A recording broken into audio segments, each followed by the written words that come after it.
ছোট ছোট বন্ধুরা আছে, তোমাদের সকলের কাছে আমি একটি সহযোগিতা চাই, একটি সাহায্য চাই। সেটি কি সাহায্য? এই দেশটা আমাদের সকলের দেশ। এই দেশের আলো, এই দেশের বাতাস, এই দেশের পরিবেশ আমরা সকলে মিলে যদি ঠিক রাখি, তাহলে আমরা একটি সুন্দর পরিবেশে থাকতে পারবো। তুমি সুন্দর পরিবেশে বড় হতে পারবে, তুমি সুন্দর পরিবেশে পারবে, তুমি সুন্দর পরিবেশে পড়ালেখা করতে পারবে। সেই জন্য আমি তোমাদের সকলের কাছে যে সাহায্যটি চাই, তোমরা নিশ্চয়ই দেখেছো রাস্তা দিয়ে হেঁটে যাওয়ার সময় তোমার বাসার আশেপাশে অনেকে বিভিন্ন রকম ময়লা ফেলে যায়, বিভিন্ন রকম প্লাস্টিকের বোতল ফেলে যায়, সেটি পুকুর হোক, নদী নালা হোক, বাসার আশেপাশে।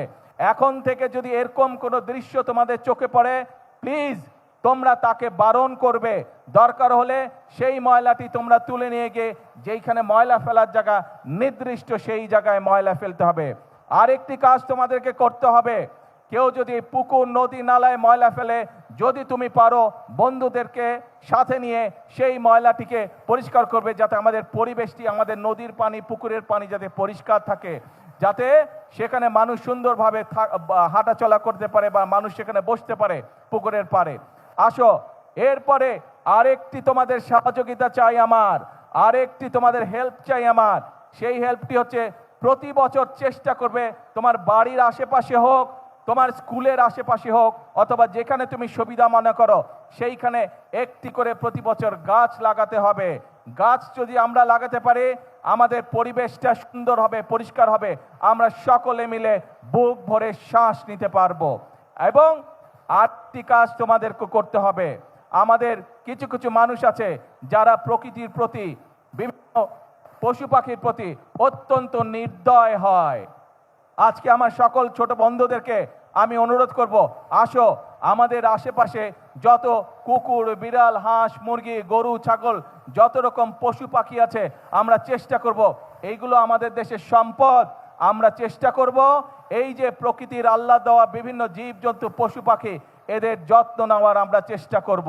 যত্ন যদি নিতে পারে, অন্তত আমরা চেষ্টা করব তাদের যাতে কোনো প্রকার ক্ষতি হতে না পারে, সেই চেষ্টাটি আমরা করব। কি বন্ধুরা, আমাকে এই হেল্পটা করবে? তোমরা করবে? Thank you so much. আর শেষ কথা হলো, আজকের বক্তব্যের শেষ কথা হলো, আমরা আছি, তোমরা যে পড়ালেখা করতে চাইবে, সরকার থেকে আমরা তার ব্যবস্থা করব যাতে সে ভালো করে পড়ালেখা করতে পারে। তোমরা যে গান গাইতে চাইবে, যে ছবি আঁকতে চাইবে, যে খেলাধুলা করতে চাইবে, আমরা সব রকম তোমাদেরকে সহযোগিতা করার সর্বোচ্চ চেষ্টা করবে সরকার। কিন্তু তোমাদেরকে সঠিকভাবে তোমাদেরকে গড়ে তুলতে হবে। তোমাদের দিকে বাংলাদেশের ভবিষ্যৎ তাকিয়ে আছে, বাংলাদেশ তোমাদের দিকে তাকিয়ে আছে। তোমরা যদি নিজেদেরকে গড়ে তুলতে পারো, আমরা একটা সুন্দর বাংলাদেশ গড়ে তুলতে পারবো।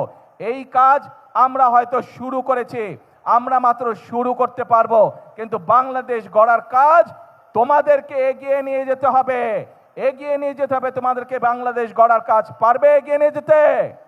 কে বন্ধুরা, কে বন্ধুরা পারবে? Thank you.